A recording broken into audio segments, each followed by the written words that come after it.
ওষুধটাও ফুরিয়ে গেছে, তাহলে কি হবে? বাবুটারও চাকরিটা নেই, তাহলে কি করে চলবে? আমরা ওষুধ না হলে কি করে চলবে? মা, একটা ভালো কথা আছে, আমি একটা অন্য চাকরি পেয়ে গেছি। তাই? হ্যাঁ।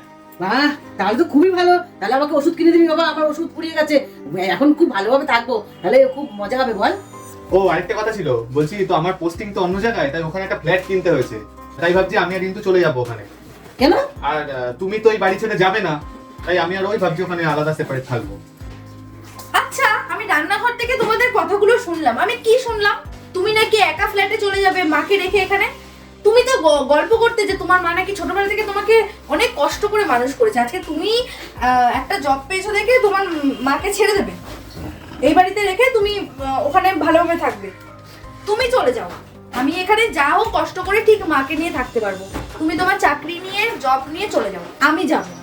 এটাই আমার ফাইনাল ডিসিশন।